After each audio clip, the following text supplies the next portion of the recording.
The true threat of the man who needs no one is not what he can do to others. It is what he silently teaches himself. This man does not march in the streets with signs. He does not shout into loudspeakers. He does not seek followers. And that is exactly why he represents such a profound danger to modern society. Because he has discovered something that few have the courage to admit. Dependence on external validation is the most subtle of slaveries. Think about it. A man who does not depend on the recognition of others is a man who cannot be controlled by the fear of rejection. A man who has found meaning within himself is a man who cannot be seduced by the promise of acceptance. And in a world where almost everything, from marketing to social media, from politics to celebrity culture, depends on our desperate need to be seen and approved, this man is a dangerous anomaly. Because he exposes, without saying a word, the fragility of the entire system. Look around you.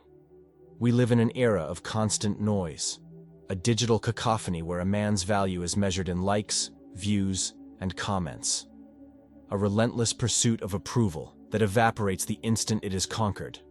The cycle is relentless. Post. Wait. Check. 5 likes? Not enough. 10 comments? We need more. 1,000 followers? We should reach 10,000. The algorithm changed? Change yourself too. Adapt. Sacrifice yourself. Do whatever it takes to maintain the public's attention. And when that moment of validation finally arrives, that dopaminergic peak we seek so much, how long does it last? Minutes? Seconds? And then it all starts again. It's an invisible prison. The bars are not made of steel, but of neediness.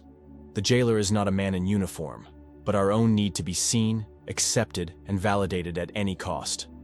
The symptoms of this prison are everywhere. It's the panic we feel when we forget our phone at home. It's the anxiety of seeing an unanswered message. It's the inexplicable emptiness when we spend hours consuming content without purpose. It's the paralyzing fear of others' judgment that prevents us from expressing what we really think. But amidst this noisy crowd, there exists a man who has escaped. A man whom society labels as strange, arrogant, or worse, lonely. Dostoevsky would call him the underground man, cursed by a consciousness too acute. But Nietzsche, the philosopher who declared war on mediocrity, would not call him cursed. He would call him free. Why does the self-sufficient man frighten the herd? To understand why this man is so threatening, we need to unite two of the greatest psychologists of the human soul, Nietzsche and Dostoevsky.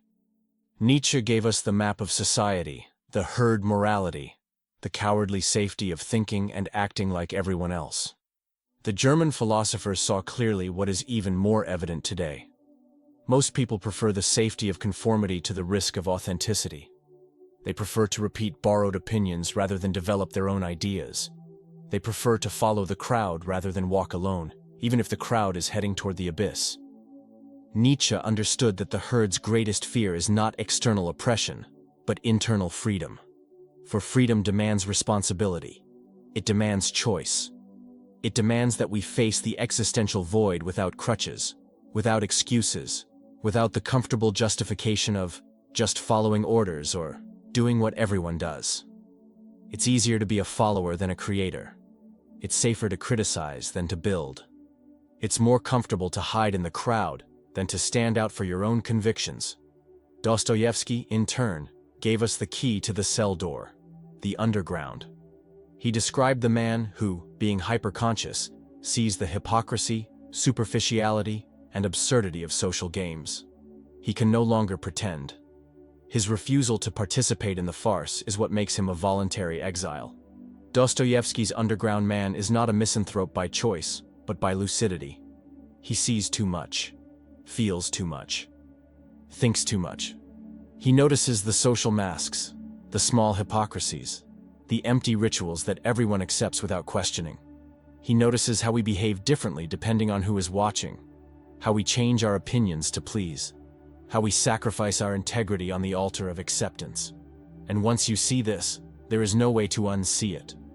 Once you perceive the theatricality of social interactions, you can no longer participate in the spectacle with the same innocence.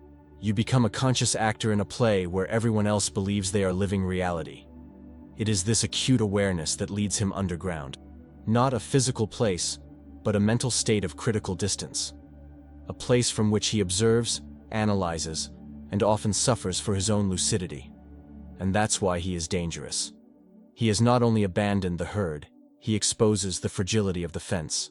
His silent existence is a shout that says, the validation you seek is a mirage. The security you feel is an illusion. He doesn't need to bring down the system. His mere existence already shakes it. When we see someone who doesn't seek approval, something in us becomes restless. When we meet someone who doesn't fear solitude, we begin to question our own dependence on the crowd. When we witness someone who lives by their own rules without asking permission, we feel a disturbing mixture of envy and resentment. For his autonomy is a mirror that reflects our submission. His self-sufficiency reveals our dependence. His courage to think for himself exposes our cowardice to think like others. The herd is right to fear him, for he carries a dangerous virus, the possibility of an authentic life. And this virus can spread through example. A single man who demonstrates that it is possible to live without the chains of others' approval can inspire others to seek their own liberation. As Nietzsche wrote, no price is too high to pay for the privilege of owning yourself. This privilege, conquered in the silence of the underground, is the source of his power. And it is a power that no one can take away from him. It cannot be revoked by cancellation. It cannot be diminished by criticism. It cannot be destroyed by rejection. For his value does not come from outside, but from within. It is not granted by others, but self-affirmed. This radical autonomy is not just an abstract philosophy, it is a way of life. A way that challenges the invisible structures that keep most of us in a prison of artificial needs and manufactured desires. The triumvirate of strength. 3. Pillars of the dangerous man. This unwavering strength is not a gift. It is a construction. It is forged upon a philosophical triumvirate that anyone can erect, if they have courage. We are not talking about an innate characteristic, a personality trait you are born with or not. We are talking about a deliberate mental architecture, a structure of thought and action that can be learned, practiced, and mastered by any man willing to pay the necessary price. And what is that price?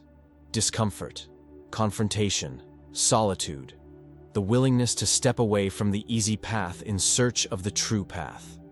Now let's examine the 3 fundamental pillars of this architecture. But before that, leave your like so we know you're enjoying it, and subscribe to the channel so we can continue bringing more content about philosophy and psychology that truly transforms lives. Now let's move on to the 3 fundamental pillars of this architecture, a philosophical triumvirate that, when united, create a man who is truly his own master. First, the inner fortress. This is the pillar of Stoic discipline, personified by Marcus Aurelius. It is the ability to build an empire within oneself that no external force can shake. He does not control events, but he controls his reaction to them. While the world seeks distractions to escape discomfort, he uses discomfort as a tool to forge his character. He is the lord of his inner world. Marcus Aurelius, the philosopher-emperor, ruled the greatest empire in the world, but understood that his true kingdom was his own mind. In his meditations, written on the battlefields, he repeatedly returns to a central theme, the distinction between what we can and cannot control. The self-sufficient man understands that he cannot control external circumstances. He cannot control what others think of him. He cannot control random events, natural catastrophes, or market fluctuations. But he can, with diligent practice, control his response to all of this. It is this internal control that gives him a stability that seems supernatural in the eyes of others. When everyone is panicking, he remains calm. When everyone is reacting impulsively, he responds deliberately. When everyone is looking for someone to blame, he is looking for solutions. Stoic discipline is not just about enduring hardships, although that is part of it. It's about cultivating an inner strength so robust that you become practically invulnerable to external disturbances. Not because they don't affect you, but because you have decided they will not define you. This first pillar is built through daily practices: meditation on one's own mortality, voluntary exposure to discomfort, deliberate simplification of life, and refusal to be disturbed by what cannot be. Second, the honesty of the abyss. This is the pillar of Dostoevsky's psychological courage. The dangerous man is not afraid to descend into his own underground and face what he finds there. His flaws, his contradictions, his fears. He prefers the brutal truth about himself to the comfortable lie that society offers. Because he does not lie to himself, he becomes immune to the lies of others. He has seen the abyss and did not blink. Dostoevsky understood something profound about human nature. We are creatures of self-deception. We build elaborate narratives about who we are, why we do what we do, and what our place is in the world. And, most of the time, these narratives are false. They are comforting stories we tell ourselves to avoid confronting more uncomfortable truths. The underground man rejects this comfort. He is willing to look into the abyss of his own contradictions, into the ugliness of his own motives, into the shame of his own failures. Not to punish himself, but to truly know himself. This radical honesty is uncomfortable, sometimes even painful. It's easier to blame others for our problems. It's easier to see ourselves as victims of circumstances. It's easier to rationalize our failures or ignore them completely. But the man who seeks self-sufficiency knows that self-delusion is the greatest enemy of self-determination. How can he direct his own destiny if he doesn't know who he really is? How can he be free if he lives in a prison of self-induced lies? That's why he chooses brutal honesty over the comfort of illusion.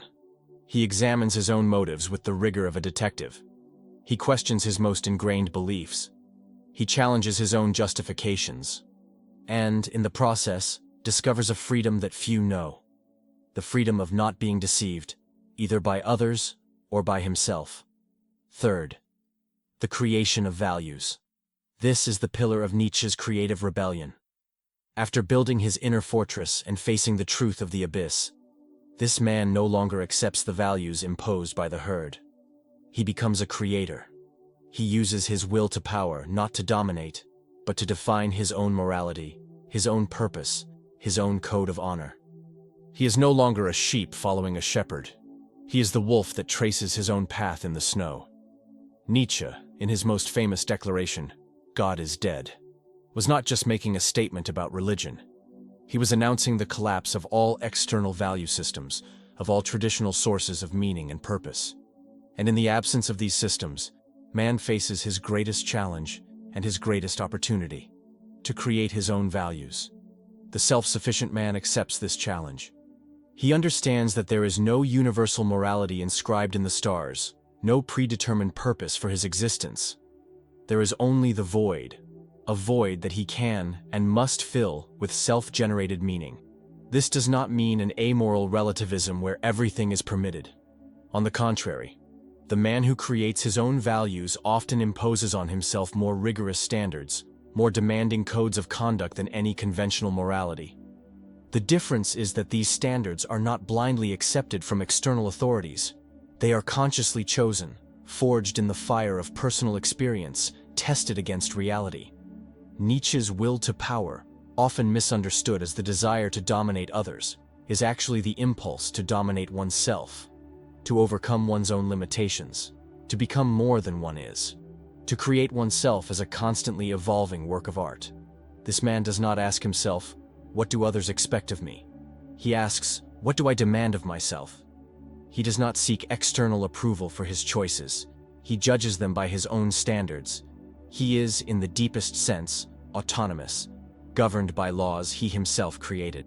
When these three pillars, the inner fortress of Stoicism, the honesty of the abyss of Dostoevsky, and the creation of values of Nietzsche, are united, they form an unshakable foundation.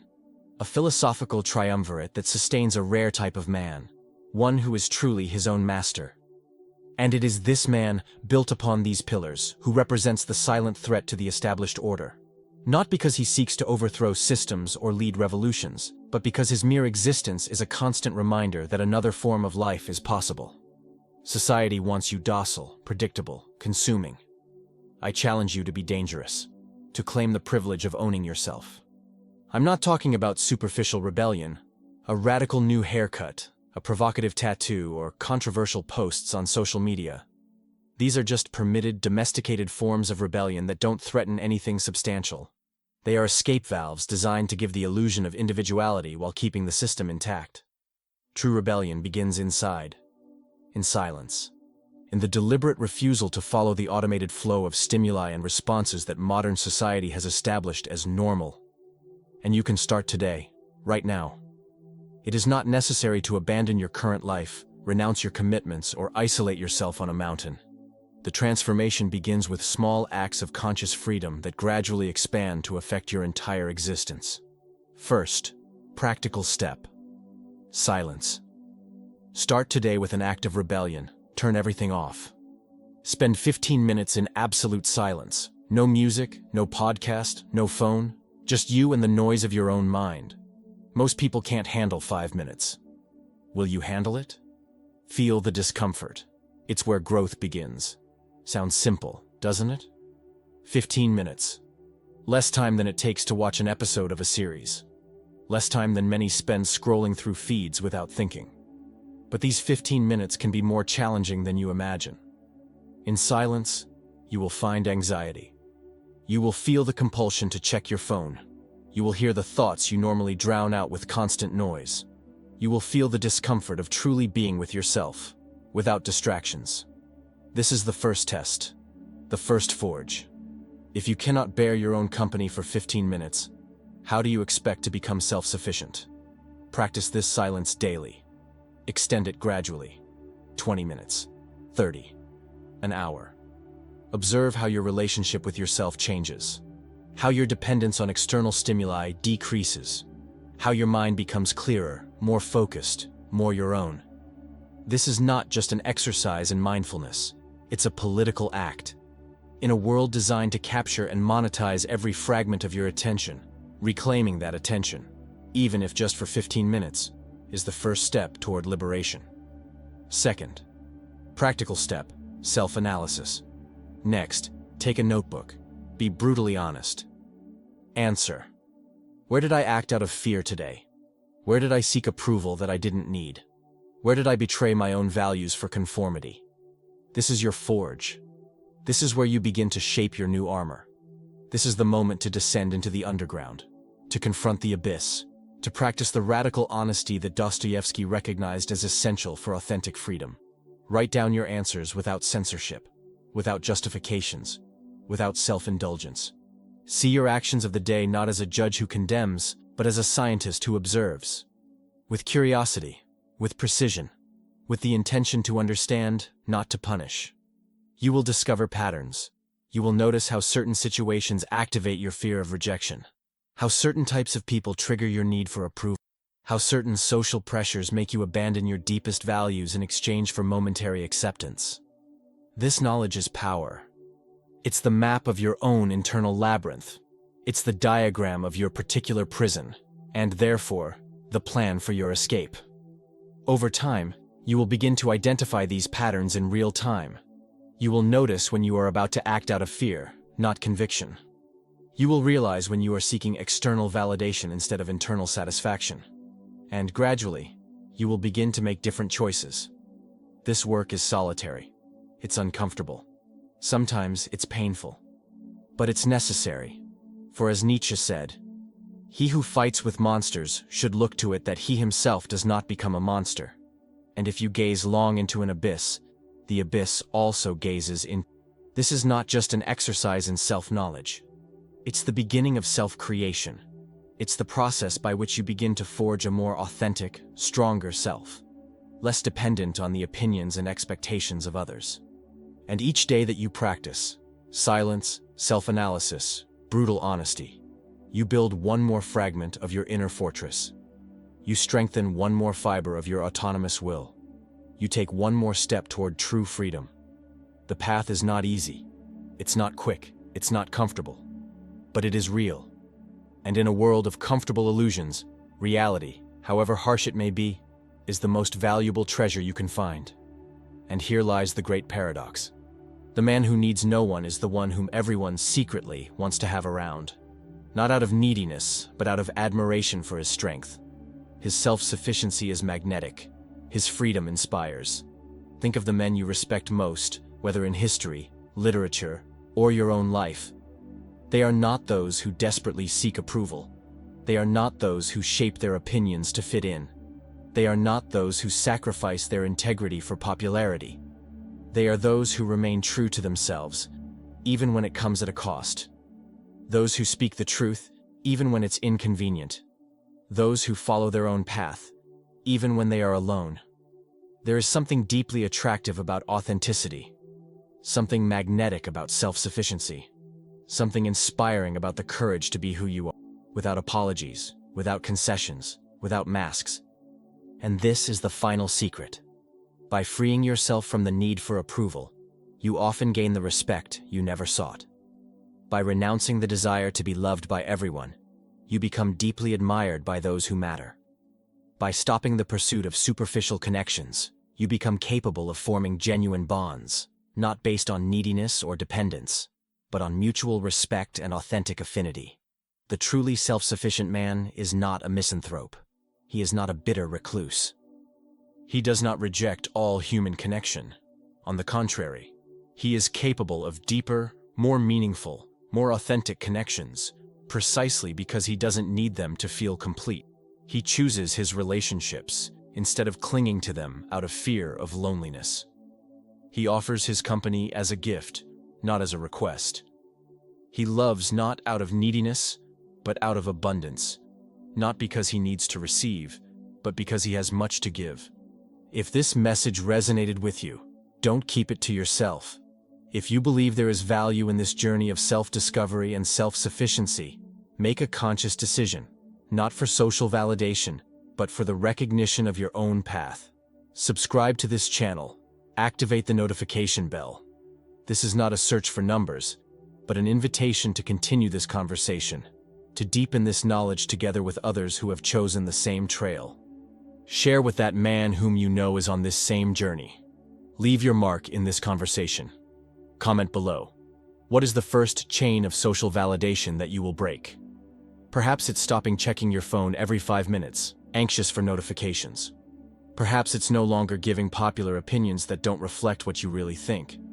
Perhaps it's refusing to participate in gossip at work. Perhaps it's abandoning a social network that consumes your attention without adding value to your life. Whatever your personal chain may be, naming it is the first step to breaking it. And by sharing your intention publicly, you not only strengthen your own resolution, but also inspire others to do the same. For although this journey begins in solitude, it need not end there. In fact, there is a certain irony in the fact that men who seek self-sufficiency often end up finding each other, mutually recognizing each other by the spark of freedom in their eyes, by the tone of authenticity in their words, by the firmness of their character in a world of compromises. And these encounters, these connections between free spirits, are not based on need or lack. They are alliances of strength, not weakness. They are mutual recognitions between equals who have chosen the harder path, the road less traveled, the path to true freedom. Be dangerous. Be free. Not dangerous to others, but to the system that would thrive on your docility. Not free from responsibilities, but free from the invisible chains that prevent you from taking responsibility for your own life. The world doesn't need more followers. It doesn't need more consumers. It doesn't need more passive spectators in the great theater of contemporary absurdity. The world needs men who dare to think for themselves, who dare to feel deeply, who dare to live authentically, even when it means standing alone. Be that man. Start today. Start now. Be dangerous. Be free.